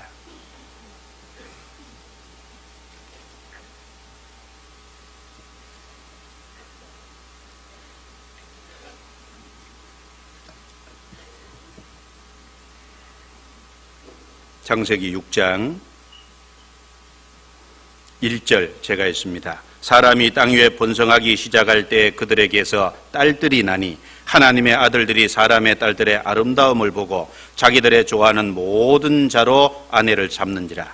여호와께서 가라사대 나의 신이 영원히 사람과 함께하지 아니하리니 이는 그들이 육체가 됨이라. 여기에서 나의 신이 영원히 사람과 함께하지 아니하리니, 여기 함께하지 않는다, 이 말씀이 다른 번역에는 씨름하지 아니하리니 이렇게 번역이 되어 있습니다. 영원히 함께하지 않는다, 그 말씀은 지금까지는 같이 해왔다는 겁니다. 비록 사람이 죄를 짓고 사람이 악을 추구하고 그렇게 살아왔어도 오래 참고 그래도 인내하시면서 그들의 죄와 씨름해 오셨습니다. 그런데 더 이상 그들과 함께하지 않는다는 말은 그들의 죄와 더 이상 씨름하지 않고 하나님의 인내가 닿을 때 심판하신다는 말씀이잖아요. 13절입니다. 보겠습니다. 같이 읽습니다. 하나님이 노아에게 이르시되 모든 혈육 있는 자의 강포가 땅에 가득하므로 그 끝날이 내 앞에 이르렀으니 내가 그들을 땅과 함께 멸하리라.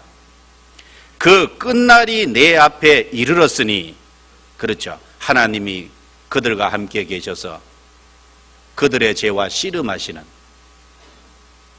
그래서 그들을 돌이키려고 하시는 그 끝날이 내 앞에 이르렀으니, 결국은 하나님이 떠나시니까 심판이 내려왔지 않습니까? 북이스라엘을 향해서 하나님은 오래 참으셨습니다. 그런데 그들이 돌이키지 않자 19명의 왕이 여로보암 때부터 지나가면서 한 사람도 하나님을 제대로 섬기는 왕이 없었습니다. 그들은 베델과 단에다가 금송아지를 만들었고 그 금송아지가 애굽에서 자기를 이끌어 올린 신이라고 믿었습니다. 하나님이 오랫동안 참아주셨습니다. 그런데 하나님의 인내가 다했습니다. 하나님께서 그들과 씨름하지 않고 떠나버리셨습니다. 비록 그 북이스라엘의 죄를 돌이키기 위해서 엘리야 같은 위대한 선지자도 보내주시고 엘리사 같은 위대한 선지자도 보내주셨잖아요. 그러나 그들이 돌이키지 않았습니다. 호세아 9장 어떻게 되는지 보죠. 호세아 9장. 호세아서는 북이스라엘의 죄를 책망하신 내용이죠. 호세아 9장 12절입니다.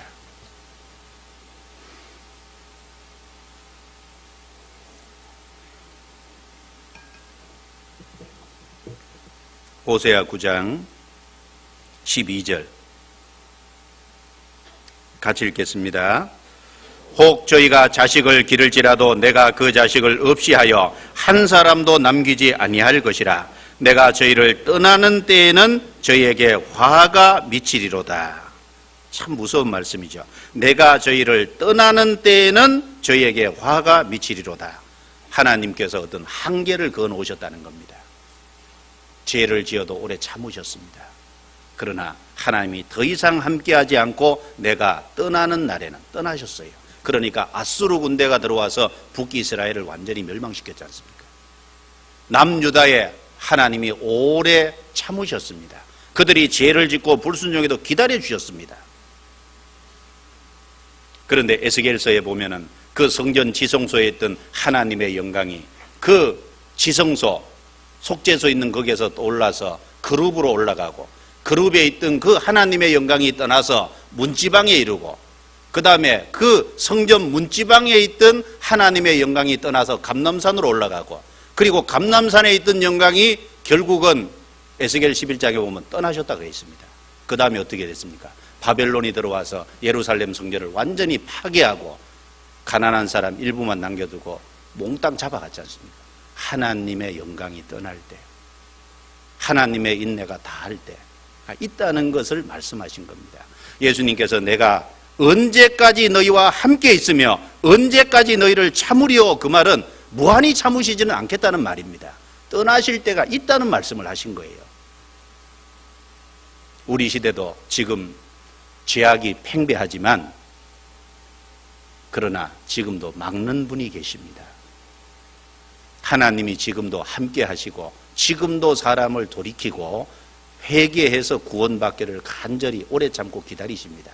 그런데 그 막는 분이 성령이신데 떠나면 결국은 이 세상은 박살납니다. 데살로니가후서 2장입니다. 데살로니가후서 2장.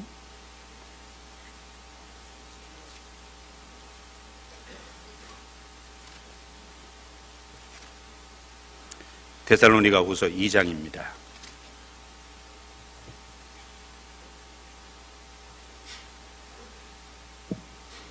6절부터 8절을 같이 읽겠습니다. 저로 하여금 저의 때에 나타나게 하려 하여 막는 것을 지금도 너희가 안 하니 불법의 비밀이 이미 활동하였으나 지금 막는 자가 있어 그 중에서 옮길 때까지 하리라. 그때 불법한 자가 나타나리니 주 예수께서 그 입의 기운으로 저를 죽이시고 강림하여 나타나심으로 패하시리라. 여기 저는 적그리스도를 가리키죠. 적그리스도가 나타나려고 하지만 막는 것을 지금도 너희가 안 하니 불법의 비밀이 이미 활동하였으나 지금 막는 자가 있어. 교회에 역사하고 계시는 성령께서, 교회 머리로 계시는 주님께서 막고 계셔요. 불법의 비밀이 크게 역사하지 못하도록 시한을 두고 계십니다. 그런데 주님이 재림하시면 그 교회가 들림을 받잖아요. 성령께서 교회 속에 역사하시던 그 성령께서 같이 올라가십니다. 그러면 이 세상에 심판이 집행되는 겁니다. 소돔성을 멸망시키지 않게끔 제한하려면은 10명의 의인이 있으면 하나님께서 소돔성을 망하지 않게 해준다 그랬습니다. 소돔성이 아무리 타락을 했어도 의인 10명이 있었다면 진짜 안 망했거든요. 의인 10명 때문에 안 망할 수 있었던 겁니다. 그런데 의인 10명이 없어서 망했지 않습니까? 예레미야 5장에 보면은 공의를 행하며 진리를 행하는 사람 한 사람이 예루살렘 안에 없어서 바벨론이 들어와서 예루살렘을 심판했잖아요. 그러니까 하나님이 그렇게 하게 하신 겁니다. 사무엘 선지자가 있을 때는요, 이스라엘 땅에 블레셋 사람들이 못 쳐들어왔어요. 사무엘이 그 블레셋을 막는 병기였거든요. 엘리야와 엘리사 선지자가 있을 때는 그 엘리야와 엘리사 선지자가 이스라엘의 군대였거든요. 그들이 적이 들어오는 걸 막고 있었습니다. 노아 시대 때 하나님의 물심판을 급속하게 진행하게 만든 것이 무엇인지 아십니까? 셋의 후손들, 구원받았다고 하는 사람들이 가인의 후손들과 섞이는 것 때문에 하나님의 심판이 급격하게 내려온 겁니다. 우리 시대도 교회와 그리고 구원받은 성도들 그리고 구원받은 각 개인들이 어떻게 살아가냐에 따라서 다를 겁니다. 틀림없이. 그리고 개인적으로도 그렇습니다. 성경에 보면 사울에게 있는 하나님의 신이 떠나니까 여호와의 불이신 악신이 들어왔다 그랬습니다. 하나님의 신이 떠날 때 악신이 들어와서 사울을 괴롭혔습니다. 삼손에게 있는 여호와의 신이 떠날 때 삼손은 그걸 떠나신 줄 못 깨달았다 그랬죠. 떠날 적에 삼손이 비록 블레셋에 내려가고 블레셋 여자와 결혼을 하고 그리고 블레셋에 들어가서 기생의 집에 들어가고 그럴 때도 하나님이 오래 참고 기다려 주셨습니다. 그런데 결정적으로 들릴라라는 여자를 사랑하면서 이 나실인 처음부터 언약이 되어 있잖아요. 비밀이 머리털을 자르면 안 되거든요. 그런데 그 비밀이 힘의 근원인 머리털에 힘이 근원이 있다는 걸 가르쳐 주니까 잘려버렸잖아요. 그건 믿음을 배반한 겁니다. 하나님이 어떤 마지노선을 두고 계신 거예요. 그런데 그 마지노선을 넘어가니까 결국 하나님의 신이 떠났습니다. 삼손에게. 그리고 삼손은 즉시로 눈이 뽑혀버렸잖아요. 쇠고랑이 차고 들어갔습니다. 하나님께서 엘리 제사장의 집을 떠났을 때 엘리와 엘리의 두 아들 홈리와 비느하스 그리고 그 자녀들의 며느리 같이 죽었잖아요. 이가봇, 하나님의 영광이 떠났다. 하나님의 영광이 떠날 때 그 집이 완전히 멸문했습니다. 우리 삶 속에 구원받은 사람 속에는 성령이 떠날 수 없습니다. 그러나 성령은 떠나시지 않지만 하나님께 쓰임받지 못할 수가 있잖아요. 그걸 바울 사도는 염려했다고 되어 있습니다. 고린도전서 9장 27절에 내가 남에게 전파한 후에 도리어 버림이 될까 두려워합니다. 그렇죠? 자기가 잘못하면 버려질 수 있는 겁니다.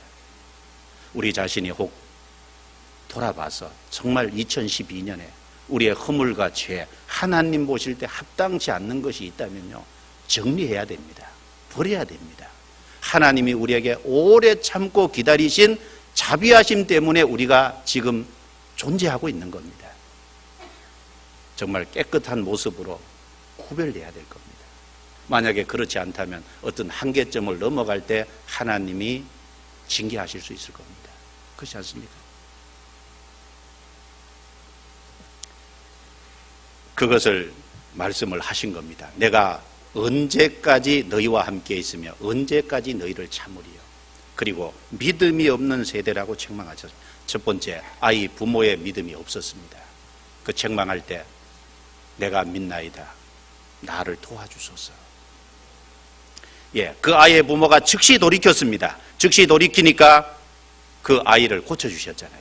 즉시 돌이키는 그 모습을 통해서 하나님께서 그에게 하나님을 믿는 믿음을 아마 즉시 주셨을 겁니다. 그리고 그 아이도 하나님이 고쳐주셨습니다. 할 수 있거든 도와주십시오. 그 말이 하나님 앞에는 맞지 않습니다. 그렇지 않습니까? 하나님은 전능자시거든요. 전능자에게 할 수 있거든이 무슨 말이에요? 하나님은 모든 것을 할 수 있는 전능자입니다. 틀림없지 않습니까? 전능자에게는 더 어렵고 더 쉬운 거 그런 게 없습니다. 하나님에게는 다 똑같잖아요. 전능자시니까.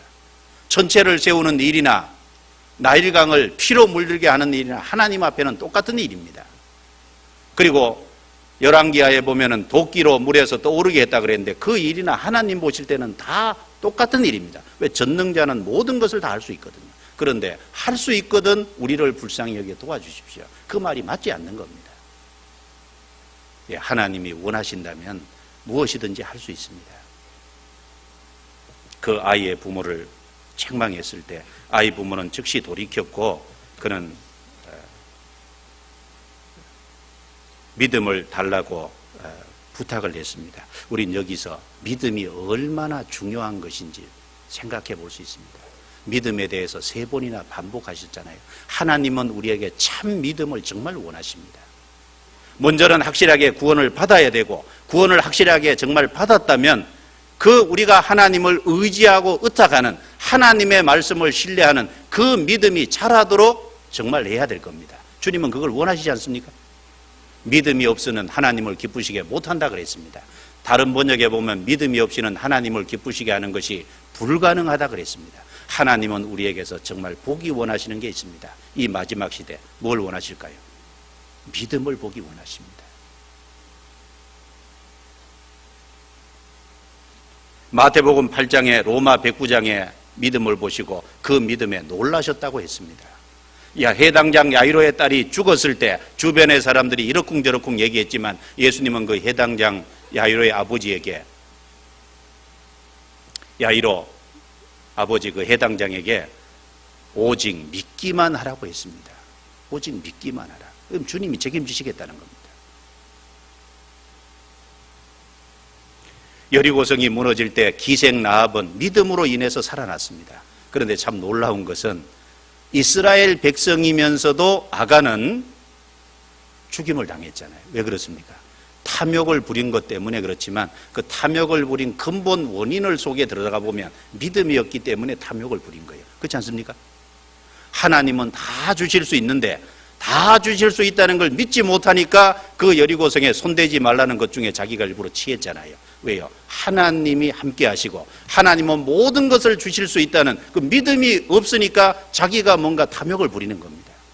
결국은 믿음 없는 아간은 이스라엘 사람으로 죽었고 그리고 믿음 있는 기생 라합은 여리고성 사람인데도 살아났지 않습니까? 결국은 믿음이 있냐 없냐 주님은 그걸 보시기를 원합니다.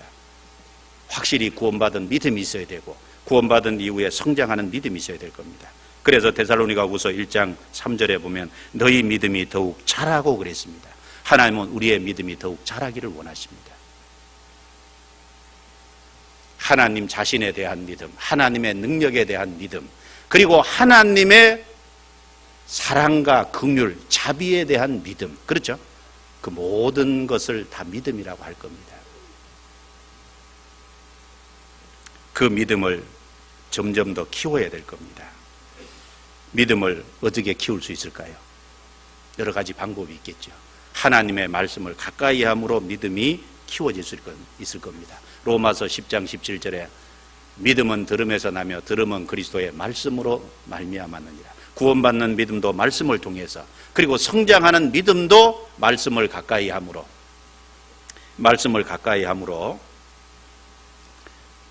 말미암아서 말씀을 깨닫는 만큼 그 믿음이 성장할 겁니다. 또 기도하는 교통 속에서, 하나님과 기도하는 속에서 믿음이 성장할 겁니다. 그리고 교회 안에서 성도와의 믿음의 교제 가운데서 믿음이 성장할 수 있을 겁니다. 그래서 빌레몬서 1장 6절에 이로써 내 믿음의 교제가 우리 가운데 있는 선을 알게 하고 그리스도께 미치도록 역사하느니라. 우리 가운데 있는 믿음의 교제, 그것이 그리스도에게 미치도록 한다 그랬습니다. 여러분, 믿음의 교제, 교제도 믿음의 교제를 해야 됩니다. 만날 적에 세상 얘기하고 세상의 어떤 것들에 대해서 서로 논하고 이런 것은 가능한 한 줄여야 될 거예요. 그렇지 않습니까? 주님과 관계된 믿음의 교제가 필요할 겁니다. 그 믿음의 교제는 그리스도를 더 알게 하고 그리스도께 미치도록 역사한다 그랬습니다. 더욱더 믿음을 키워줄 겁니다. 그리고 우리의 삶 속에서 순종과 복종 속에서 주님이 더욱 큰 믿음을 허락하실 겁니다. 우리 삶 속의 순종과 복종, 그리고 주님께서 우리 삶에 주어주시는 여러 가지 환경 속에서, 고통과 고난 속에서 단련해 가신 속에 믿음을 든든하게 더 키워가실 겁니다. 너희 믿음이 적은 영혼이라. 제자들이 고치지 못한 이유는 제자들은 믿음이 적기 때문에 고치지 못했다 그랬습니다. 여러분, 믿음이 적으면 많은 문제가 생기죠. 왜 조그마한 어려움도 못 참고 못 견뎌냅니까? 믿음이 적어서 그렇습니다. 왜 죄에 굴복되고 죄에 자꾸 넘어집니까? 믿음이 없어서 그렇습니다. 왜 능력 없는 삶을 삽니까? 믿음이 없어서 그렇지 않습니까?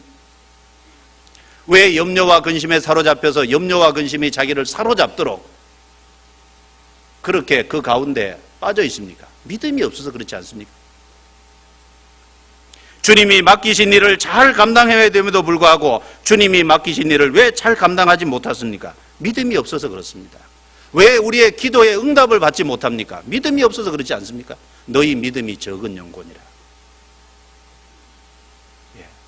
믿음을 키워야 됩니다. 믿음이 자라야만 우리가 더 능력 있는 삶, 그리고 하나님 앞에 힘 있는 삶, 승리하는 삶을 더 살게 될 겁니다. 믿음이 없는 세대예요. 믿음이 있으면 능치 못할 것이 없다고 했습니다. 너희 믿음이 적은 영혼이야. 우린 깊이 좀 생각을 해봐야 돼요. 주님이 이 세상 마지막에 들어오실 때요, 세상에서 믿음을 보겠느냐고 탄식하셨습니다. 누가복음 넘겨보겠습니다. 18장입니다. 누가복음 18장.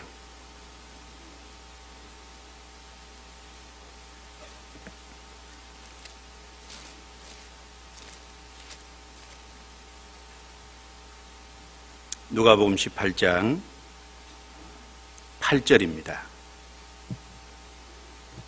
같이 읽겠습니다. 내가 너희에게 이르노니 속히 그 원한을 풀어주시리라. 그러나 인자가 올 때 세상에서 믿음을 보겠느냐 하시니라. 이 앞에 내용을 보면 불의한 재판관에게 항상 가서 강청하는 그 가부의 모습, 불의한 재판관이 하나님도 두려워 아니하고 사람도 무시하지만 그 정말 강청하는 것 때문에 나중에 도와줬다. 그런데 하나님은 택하신 자들의 그 부르짖는 것을 듣지 아니하시겠느냐? 속히 들어주시리라. 그러나 인자가 올 때, 재림하실 때 믿음을 보겠느냐? 이건 구원받은 믿음을 말하는 것보다도 구원받은 이후에 그 가부가 강청하는 것 같은 간절히 강청함으로 결국은 주님의 역사를 땅에 이루어지게 하는, 그 하나님의 능력을 경험하는 그런 믿음을 볼 수 있겠느냐. 그래서 마태복음 17장에는 어찌하여 쫓아내지 못하니까 너희 믿음이 적은 영혼이라. 마가복음에, 누가복음에는 뭐라고 돼 있냐면은 기도 외에는 이런 것이 나갈 수 없느니라. 기도는 뭡니까? 주님의 능력이 땅에 이루어지도록 하게 하는 하나님이 주신 수단이잖아요. 맞죠? 간절히 강청하는 주님의 능력으로만 될 수 있을 겁니다. 그런데 그 주님의 능력은 우리가 간절히 구할 때 주십니다. 왜 제자들이 쫓아내지 못했습니까? 주님께 간절히 구하지 않은 거예요. 주님께 간절히 의지하지 않은 겁니다. 그들의 믿음이 적은 용고입니다. 그래서 이 마가복음 내용 속에 정말 중요한 많은 내용이 있습니다. 믿음이 없는 세대여, 너희 믿음이 적은 영혼이라. 믿는 자에게는 능치 못할 일이 없느니라. 한번 깊이 한번 생각해 보십시오. 그리고 우리에게 자녀가 있다면은 어릴 때부터 귀신에게 사로잡힐 수 있다는 걸 명심해야 됩니다. 어릴 때부터 세심한 주의가 필요한 거예요. 그리고 하나님의 역사가 무엇인지를 우리는 깊이 생각해 봐야 되겠습니다. 자, 기도드리겠습니다. 하나님 감사합니다. 오늘 말씀을 통해 또 우리에게 주시고자 하는 내용이 무엇인지 함께 배울 수 있도록 도와주신 걸 감사합니다. 각 사람의 형편과 상황을 하나님이 아시오매 채워주시고 각 사람 형편에 맞는 말씀을 심령 속에 붙잡게 해주셔서 우리 삶이 능력 있는 삶이 되도록 도와주옵소서. 이 마지막 때 우리가 하나님 앞에 합당한 삶을 살아감으로 더욱 하나님의 영광만이 드러나기를 원합니다. 교회에서 계획하고 하고자 하는 모든 일 가운데 주께서 함께해 주옵소서. 우리를 구원해 주신 주 예수님 이름으로 감사드리며 기도드리옵니다. 아멘.